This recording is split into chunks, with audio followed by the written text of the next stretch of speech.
Here we are with David Essel. Thank you, David, for being here. I'm so excited to have you. Kelly, it's awesome. And what a great topic. And thank you for inviting me. No, anytime you come back, I'm telling you after this. But Okay. so for the audience, David is #1 best-selling author. He is a life coach, blogger, radio host, TV, everything. You name it, you've done it, right? Is that safe Pretty to much, say? oh my God, I've been a counselor, a minister, former pastor of a church, an all faith church. So there's been many pathways I've walked down. I still do, Kelly. Everything that I've learned from the past, even if I'm not a pastor anymore, I still do that work. In the world of mental health, it's huge right now. Yep. We have so many people struggling. And one of the things we're going to talk about today, anxiety, et cetera, it's all over the place. Kelly, not too long ago, one of our most respected associations, the American Psychological Association, came out with a survey. And in the survey, it said this: 80% of couples responding. Now, this was about 3 months ago. 80% of couples responding said they've never had a worse time in their relationship other than right now while we're still in the pandemic. 79%, and this is massive, people responded saying they do not have the emotional coping skills necessary to deal with the stress of the pandemic. And the last one, related to what one of the things you and I are going to talk about, I think is completely underreported. They said that 40% of people responded that they're dealing with anxiety and or depression. In my practice as a counselor, it's 75 to 80% of people, regardless of why they come in to work with me, 75 to 80% are also dealing with low-grade anxiety and depression. So it's massive. Yeah. And it's one of the reasons why we do what we do. And we've created 2 big, huge new programs to help people heal.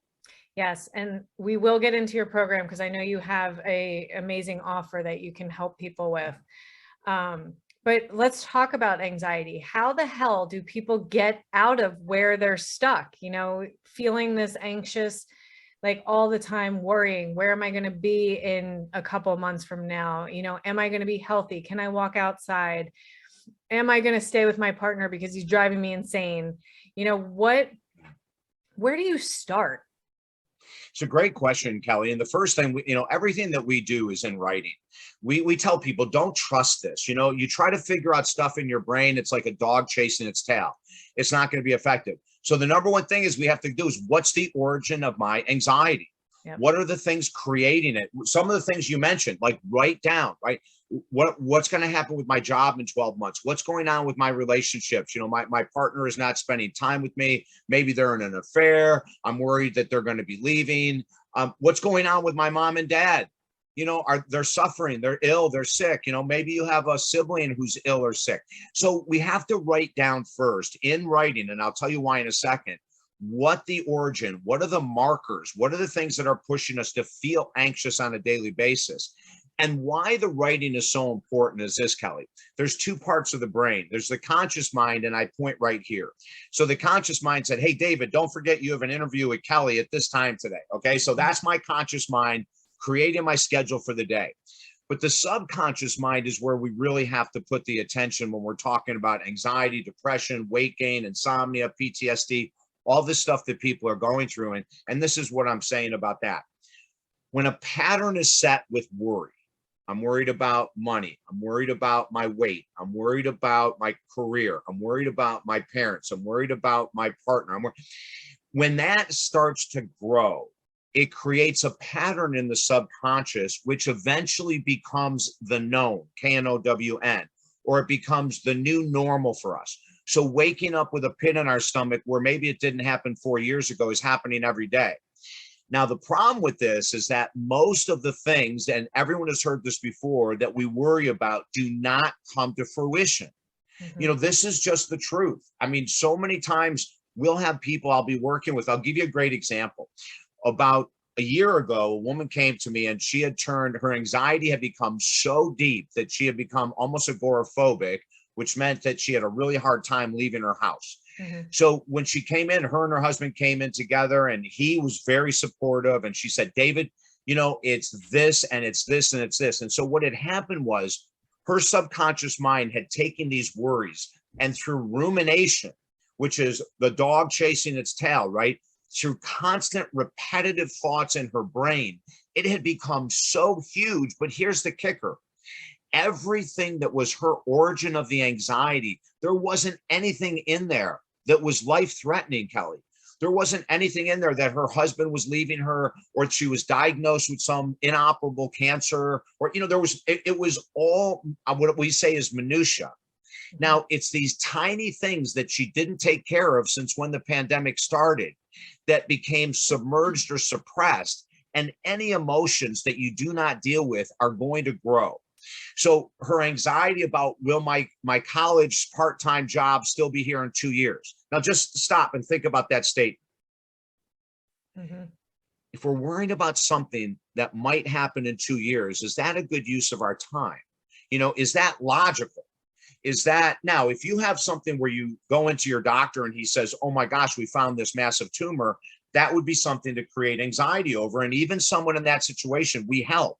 Mm-hmm. But most of us are worrying about things that have not come to fruition yet. And that is one of the biggest problems with anxiety. Now, when you start to write things down, the next step, so the first thing is you write down all the things that are creating anxiety. And the second step next to them is we write, is this in my control or is this out of my control? Mm-hmm. Well, if you're going to have a job in 2 years, it's pretty much out of your control, right? I mean, you can stay with, whoever your manager is and ask them to give you updates every 3 months, 6 months. How are we doing? Are we going to stay in business? But we really want to take a look at, are those things that I'm worrying about? How much am I talking to other people about these things? How much am I sharing with others? Because the more you share about your depression, anxiety, insomnia, the bigger they get. Yep. So what I say to my clients is, outside of your partner, I'm the only one you talk to about anxiety, depression, etc. Because most friends are going to do what? They're going to go, oh, Kelly, I'm so sorry you're being, yeah, that is really terrible. That's terrible that you're feeling that anxious. I mean, it sounds like a good thing to say, but there's nothing to help us heal with those statements. Yep. So the more you talk about it, you create the anxiety identity, which means everything and anything that comes up, you go, oh boy, that might bother me down the road too. Now, the other thing we say, Kelly, is that we ask people, and this is crucial, the first 60 minutes of every day has to be, in my opinion, this is an absolute David Essel law, has to be electronic free. Okay. Let that sink in. The first 60 minutes, no texting, no email, no social media, no stock checking, no weather checking, no TV, no nothing for 60 minutes. Because how you start your day will increase or decrease anxiety. So you want to jump on social media and see some ridiculous comment, not a great way to start if you're feeling somewhat depressed, somewhat anxious, somewhat irritable, somewhat angry. And I'll tell you, irritability and anger are two of the biggest emotions that are coming out of the woodwork right now with people around the world. So we say that you get the origin of the anxiety first. You write, is this in my control or out of control? If it's out of your control, put a line through it. Just keep putting a line through it. If it's in your control, come up with a written program, not a mental one. A written program of how can I diminish my anxiety response to this situation? If you don't have the answer, Google it. If Google can't help you, hire someone. Right. Don't go through this alone. I was an alcoholic and an addict for 30 years. I started at 12.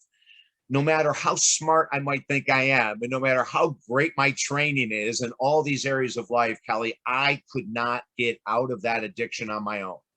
If you're carrying anxiety, depression, insomnia, relationship challenges for the last couple of years, even if they started during the pandemic or after, I will promise you the odds of you getting out of this stuff by yourself is extremely tiny.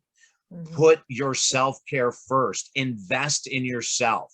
And then when we look at that first hour of the day where you are electronic free, use it to journal, to meditate, to pray, to sit with yourself, to give yourself space, right?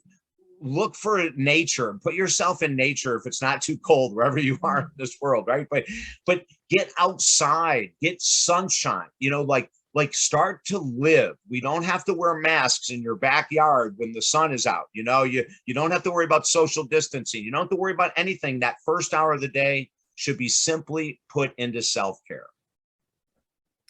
That's amazing. All of those tips are huge because people don't even realize what they're doing until they take a step back and just sit with themselves. And a Yeah. lot of people are scared to sit with themselves.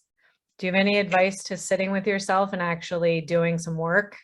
Yeah, you know, have your like I have a notebook and pen attached to my back pretty much all the Mhm. time, right? No matter where I am, I've got something to write with. So I have 2 hours every morning I spend in my courtyard in complete silence. Now I'm asking everyone to do it for an hour. I do it for 2 hours. I have a notebook there. If thoughts come up that are brilliant, I'll write them down. And it happens about every 15 to 20 years. But if thoughts come up that are unsettling, Kelly, I'll write them down as well, right? I'll say, geez, why am I worried about this? Or, oh, shoot, I forgot to make that call. Like sometimes in the middle of a meditation, I'll go, oh my gosh, I forgot to do this, you know, and I'll write it down. I don't trust my brain for anything. And, you know, here's something interesting. When people hear the word or the letters PTSD, post-traumatic stress disorder, most of us think of Army veterans coming Mhm. from the war. We don't think of us in the middle of this pandemic. And, you know, I have two brand new books that came out recently. One is called Helping Americans Heal. In there, I have a story about a woman that came to me and she said, I need help with my depression. So I asked her to write down the origin before our first session. I want you to write down everything that's been going on in the last year or two that has created this depression. So when she came in and told me the story, it blew my mind. In the last year, she went through a divorce. She lost her house. She lost her job. Her two dogs at 12 and 13 or 12 and 14 died. Oh man. And she is like a rudderless boat in the ocean. She has no idea what's going on. And I said, I have to tell you something. This is not clinical depression. That's part of it. But you are in a full-blown PTSD experience. When you are being hit from every angle of uncertainty, that's not just anxiety or depression anymore, Kelly. That's where we get into PTSD. And PTSD has to be treated totally different than anxiety and depression. Because anxiety and depression are part of PTSD, yes, we're going to deal with that, but it's much deeper. And most people that are struggling with anxiety alone, depression alone, or even a maximum of everything thrown together, PTSD, usually their self-care is horrendous, Kelly. Yeah. They've moved away from walking. They've totally misled themselves on what they can eat, and they're all, you know, leaning on emotional eating foods, which consume or which are made up of sugar and salt and white flour and fat. And the thing that people don't understand, our country is in this massive weight gain, as a matter of fact. Pre-pandemic, about 75 to 77% of Americans were overweight or obese. We're up to 85% right now of Americans being overweight or obese.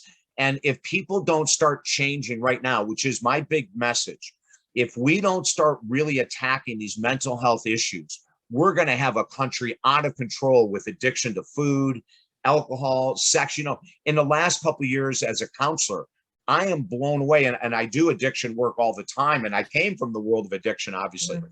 I'm blown away by the number of sex addicts that we're getting. Ministers, Fortune 500 executives, they own massive companies.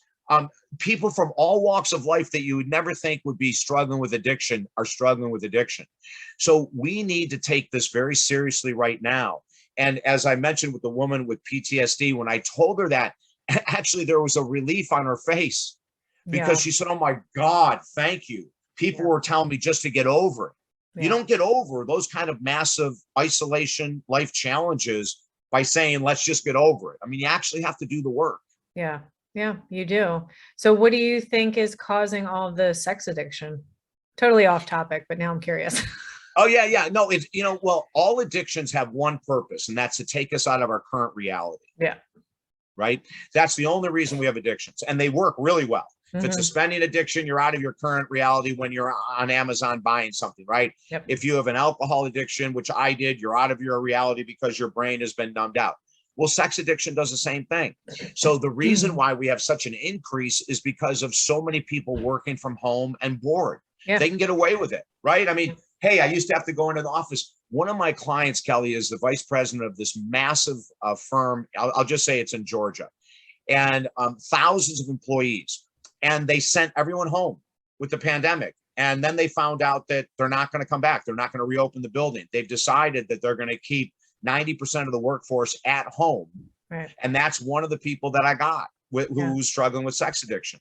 They were home. They got their work done. They're online, right? Yeah. There's no one around. Yeah. And they can do whatever they want. And, you know, the sex addiction does take you out of your reality. Yeah. For those moments that you're there, whether it's a porn addiction or if it's a sex addiction with human beings. Yeah. Now, we'll tell you the second one is even more difficult than the first. Porn addiction is a difficult one.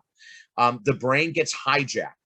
And a lot of people with porn addiction cannot have normal sex with their partners anymore, or normal sex, because they need that variety. Their brain has been hijacked. Yeah. Then you go into sex addiction with other people, and you've got not only the hijacked brain of a different body, different this, different that, but then you have the emotional component.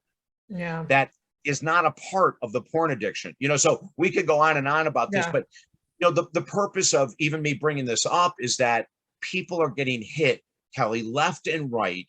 There is no one that's immune to this stuff. You know, I mean, as a matter of fact, in the last 8 months, I saw my irritability and my impatience starting to grow quite rapidly. Oh, yeah. You know, same. and so what'd you say? I said, same here. Yeah. You know, and so I had to admit, you know, and look in the mirror and say, what the heck are you doing? And so what did I do? I did what I tell other people to do.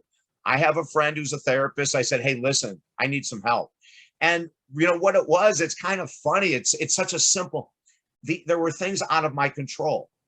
Everything that I was irritable about, traffic, completely out of my control, right? Yep. Yep. And so we have to really look at the origin for any dysfunction, habit, thought process, belief that is not healthy. We've got to find the origin first. When you find the origin of what's going on, logically, we can go, oh, okay. So I'm getting irritable over traffic. Now, the next thing, is that in my control or out of control?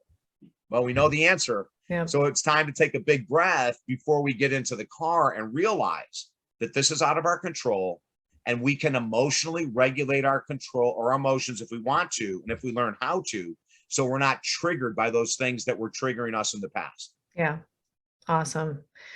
So I know that we're running up on time. Give me some tips for these women that are watching to empower them back from this crapshoot that we're all living in, you know, and how can we just find our power back and just take it back from what this life that we're living and just start to feel good again about who we are?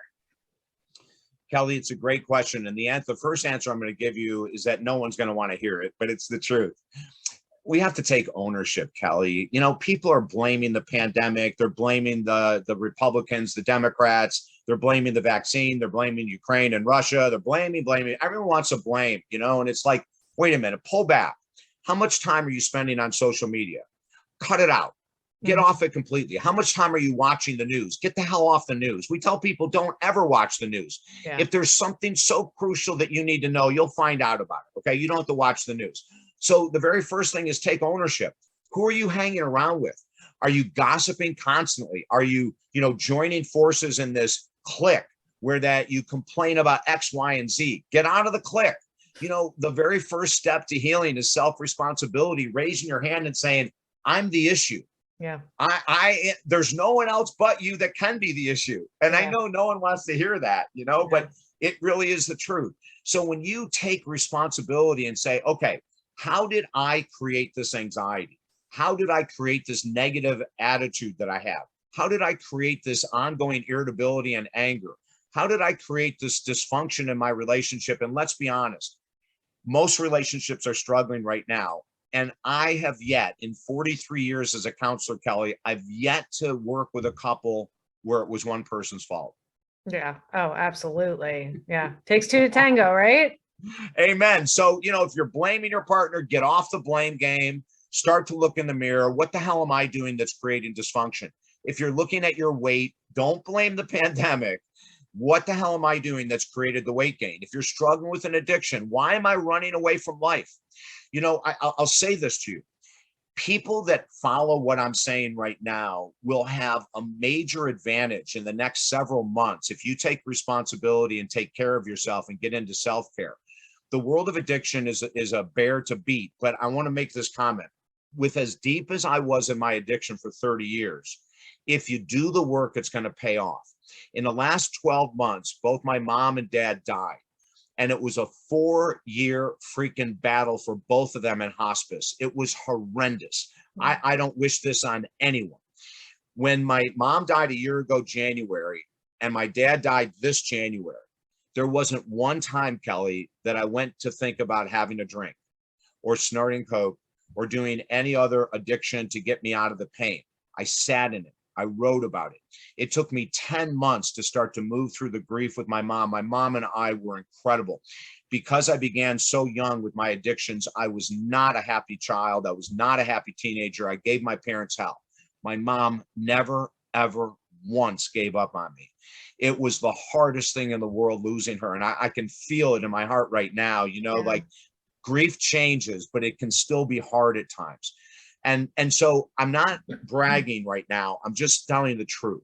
When you do the hard work, when you do that work, whether it's for your weight, for your anxiety, depression, addiction, your relationship, money, whatever it is, you will see benefits that most people won't see, Kelly, because most people do not want to do the work. Yep. Amen. It's always, you got to go inside. You got to stop looking externally for something that's, hurting you or causing you to be in this situation. Go inside and figure it out. And how do you do that? You have to get quiet. You have to get quiet with the rest of the world, and all of your tips with the stay off the internet, stay off the news, stop hanging around, the people that keeping you in that state, and take a step back and go inside and be quiet and listen and calm. And that's where you'll find your calm and your peace. You will, and you have to be willing to become an independent person. Most of us are very codependent. And what does that mean? It means that you're standing with a group of your friends and they're talking about how they hate Biden or how they hate Trump or how they blah, blah, whatever their opinion is, which doesn't matter to anyone. No one cares about your opinion, quite frankly. No one cares about my opinion, really. I mean, I give it freely, but if it works, grab it and run with it. But no one really cares about your opinion on the presidency or the vaccines or anything else. Who cares? I don't care what you think. Yeah. And so an independent person will walk away from a conversation that's ridiculous. Really quick story. 2 years ago, in the middle of the pandemic, I remember I go into the gym, and I live in the state of Florida, so we've been a pretty open state. We've been very fortunate. So I think the gyms were closed for 3 months or something. And I went in, and a very good friend of mine came up to me and started wanting me to watch these conspiracy theories, on the pandemic and all this kind of stuff. And so the first time I watched like 3 seconds, and I go, come on, get that out of here. I have no interest. And he kept coming up every time. Oh, I got to show you this one. And finally I looked at him and I said, it's over. You broke up with him? Yeah, I said, it's over. I go, I don't want to see your videos. I'm not talking to you. Oh, and wow. When you actually become mature, and I know that's going to hurt your feelings, but I've told you 5 times now, don't show me that stuff. Yeah. So the only person that's going to continue to shove it down my throat is someone who hasn't reached a level of maturity to respect someone else's wishes. Yeah. So, if you reach that level of maturity, come back to me, but otherwise don't. Yeah. So for 6 months, we saw each other in the gym, and I never talked to him at all. I would just walk right by, and, I have no interest, Kelly, in that kind of stuff. Well, about 3 months ago, he came up to me and he said, can I talk to you? I said, only under one condition. He said, I know what the condition is. Yeah. I said, what is it? He goes, I blew it. He said, I got into this whole mania about Trump and the vaccines. And he said, he goes, you're not the only one I did it to. I said, I'm assuming that that's correct. And he said, can we move past that? I said, as long as you don't bring it up, amen. And the last 3 months, we've been best friends again, right? Yeah. But it takes a strong, independent person to say, my self-care is much more important than your gossip and negativity. And that's what it comes down to, Kelly. Yeah, yeah, absolutely. So you have something for our guests for free. What do you have that they can go and find you and opt in for you? We have the coolest program. It's absolutely free, as you mentioned, Kelly. It's called Helping Americans Heal. And when you sign up today at talkdavid.com, the very first thing you're going to get in an email is our #1 best-selling book on positive thinking. So right away, we're going to throw you the reality of positive thinking, okay?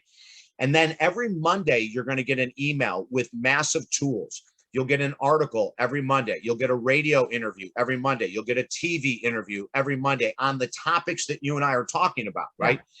There is a sleep video audio that you'll get. There's a meditation audio that you're going to get. There's a financial freedom video that you're going to get. You'll get a subscription for 12 months to an addiction recovery magazine that is incredible, an online magazine. So join Helping Americans Heal. Every week, you're going to get more and more tools. We're giving away, Kelly, 500,000 online programs. We have organizations like Syracuse University who has signed up. Seton Hall is going to sign up. Major players are signing up to be able to give this to their staff, their students. So even if you work for a company, oh my Lord, send an email to the company saying, hey, David Essel's got this free program, and there's no hook. Yeah. Okay, there's no catch. We're not going to start sending you, emails about, okay, now buy this book and buy that. Right. It's absolutely a standalone program. That's amazing. And it's going to help so many. So just thank you. Thank you so much for, putting your message out there and giving away this amazing thing that sounds like it's worth thousands of dollars. So yeah, thank you so much, David. You have been a pleasure speaking to, and I just wish you the best and have a wonderful weekend. Oh, Kelly, I do too. And I appreciate you reaching out, and your questions were phenomenal. So you keep rocking this world as well. Oh, thank you. You take care. Okay. Bye.